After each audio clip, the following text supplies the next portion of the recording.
की जब बात होती है तो कई तरह के बलों का नाम सामने आता है। Military, paramilitary, CAPF. ये शब्द सुनने में तो एक जैसे लगते हैं, पर इनके काम और कमांड में जमीन आसमान का फर्क है। तो आज चलिए इसी उलझे हुए ताने बाने को सुलझाते हैं और समझते हैं कि भारत की ये ढाल असल में कैसे काम करती है।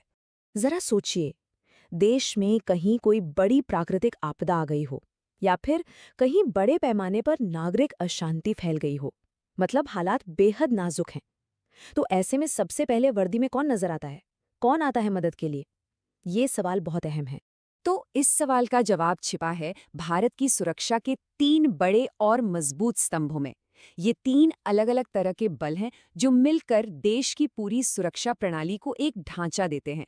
चलिए एक-एक करके इन तीनों को ही समझते हैं। तो देखिए, मोटे तौर पर ये 3 कैटेगरीज हैं। सबसे पहली और सबसे जानी-मानी हमारी मिलिट्री, यानी हमारी आर्मी, नेवी और एयरफोर्स। इनका सीधा काम है देश को बाहरी दुश्मनों से बचाना। फिर आती है पैरामिलिट्री फोर्स। इनका रोल थोड़ा अलग है, ये सेना की मदद के लिए होती है। और तीसरी कैटेगरी है सेंट्रल आर्म्ड पुलिस फोर्सेस यानी सीएपीएफ। इनका काम देश के भीतर, मतलब हमारी आंतरिक सुरक्षा को बनाए रखना है। अच्छा, अब यहाँ सबसे दिलचस्प और ज़रूरी बात आती है कि इन सब को कंट्रोल कौन करता है। देखिए, मिलिट्री सीधे सीधे रक्षा मंत्रालय यानी मिनिस्ट्री ऑफ डिफेंस के अंडर आती है। वहीं जितनी भी सीएपीएफ हैं वो गृह मंत्रालय यानी मिनिस्ट्री ऑफ होम अफेयर्स को रिपोर्ट करती हैं। और पैरामिलिट्री फोर्सेस का सिस्टम तो और भी अलग है। ये जो कमांड का बंटवारा है ना, यही सबसे अहम है, क्योंकि इसी से ये तय होता है कि किस हालात में कौन सी फोर्स एक्शन में आएगी। तो ये तो समझ आ गया कि बल कौन कौन से हैं, पर असली सवाल, मतलब फाइनल ऑर्डर देता कौन है। चलिए अब इसी चेन ऑफ कमांड को समझते हैं। देखिए, सबसे ऊपर मतलब टॉप पर है नेशनल सिक्योरिटी काउंसिल, जिसे हम एनएससी भी कहते हैं। इसके अध्यक्ष खुद प्रधानमंत्री होते हैं और इसमें रक्षा मंत्री, गृह मंत्री, वित्त मंत्री ये सब प्रमुख सदस्य होते हैं। आसान भाषा में कहें तो देश की सुरक्षा से जुड़ा कोई भी बड़ा रणनीतिक फैसला वो यही लिया जाता है। यही है सबसे बड़ी संस्था। एनएससी के बाद आते हैं चीफ ऑफ डिफेंस स्टाफ यानी सीडीएस। ये भारतीय सशस्त्र बलों के सबसे सीनियर ऑफिसर होते हैं, मतलब ये सरकार के लिए मुख्य सैन्य सलाहकार का काम करते हैं। इनका सबसे बड़ा और जरूरी काम ये पक्का करना है कि आर्मी, नेवी और एयरफोर्स के बीच बेहतरीन तालमेल हो, वो एक होकर एक टीम की तरह काम करें। और सीडीएस की जिम्मेदारियां वाकई बहुत बड़ी हैं। वो न्यूक्लियर कमांड अथॉरिटी के सैन्य सलाहकार होते हैं। वो ये सुनिश्चित करते हैं कि तीनों सेनाओं की ट्रेनिंग, हथियार खरीदने की प्रक्रिया, सब कुछ आपस में जुड़ा हो ताकि कोई कंफ्यूजन न हो। मतलब हर स्तर पर उनका एक ही मकसद है, तीनों सेनाओं के बीच जॉइंटनेस यानी एकजुटता को बढ़ावा देना। अच्छा, कमांड स्ट्रक्चर तो समझ लिया। अब आते हैं जमीनी हकीकत पर।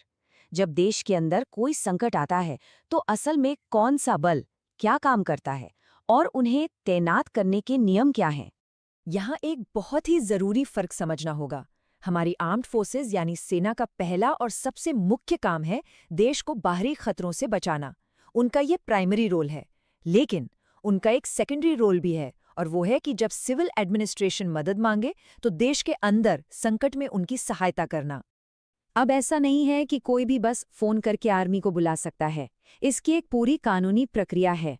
सबसे पहले जो लोकल सिविल एडमिनिस्ट्रेशन है वो सेना से औपचारिक तौर पर मदद मांगता है।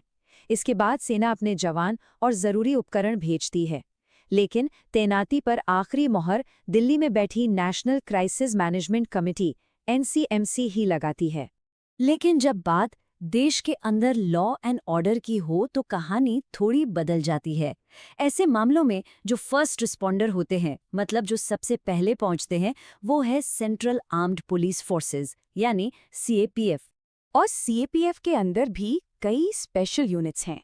इसका एक बेहतरीन उदाहरण है सीआरपीएफ की एक खास विंग रैपिड एक्शन फोर्स, जिसे हम आरएएफ कहते हैं। इनका मोटो यानी आदर्श वाक्य ही है, संवेदनशील पुलिसिंग के साथ मानवता की सेवा। इनका खास काम ही भीड़ को नियंत्रित करना और दंगों जैसे हालात को काबू में लाना है। अच्छा, रेगुलर फोर्सेस के अलावा भारत के पास कुछ ऐसी एलीट यूनिट्स भी हैं जो दुनिया की बेहतरीन फोर्सेस में गिनी जाती हैं। ये हैं हमारे स्पेशल फोर्सेस। चलिए जरा जल्दी से इन पर एक नजर डालते हैं। पहले आते हैं मार्कोस। ये इंडियन नेवी की एलीट फोर्स है। पानी के अंदर, पानी के बाहर, हर तरह के युद्ध में ये माहिर हैं। इन्हें दुनिया के सबसे खतरनाक कमांडोज में से एक माना जाता है। फिर है इंडियन आर्मी के पैरा एसएफ यानी पैरा स्पेशल फोर्सेस। इनका काम है दुश्मन की सीमा के बहुत अंदर जाकर गुपचुप तरीके से ऑपरेशंस को अंजाम देना।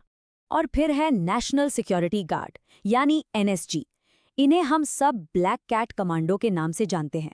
ये भारत की प्रीमियर काउंटर टेररिज्म फोर्स है। जब भी कोई बड़ा आतंकी हमला होता है तो देश की नजरें इन्हीं पर होती हैं। और लिस्ट में है सीओबीआर। ये सीआरपीएफ की एक बहुत ही स्पेशलाइज्ड यूनिट है। इन्हें खास तौर पर गुरिल्ला वॉरफेयर यानी छापामार युद्ध के लिए ट्रेन किया गया है ताकि नक्सलवाद से निपटे जा सके। ये जंगल वॉरफेयर के एक्सपर्ट्स होते हैं। तो कुल मिलाकर सबसे जरूरी बात जो समझने वाली है वो है ये साफ बंटवारा। हमारी मिलिट्री देश की सरहदों को बाहरी दुश्मनों से महफूज रखती है और सीएपीएफ देश के अंदर की सुरक्षा को संभालती है। यही वो बुनियादी सिद्धांत है जिस पर भारत की पूरी सुरक्षा व्यवस्था टिकी है। ये सारी व्यवस्था हमें एक बहुत ही बड़े और गहरे सवाल पर लाकर खड़ा करती है। एक लोकतंत्र के लिए ये संतुलन बनाना कितना जरूरी और कितना मुश्किल है कि नागरिक मदद के लिए सेना का इस्तेमाल हो, लेकिन आखिरी कंट्रोल हमेशा हर हाल में चुनी हुई नागरिक सरकार के हाथों में ही रहे। इस पर सोचना बहुत जरूरी है।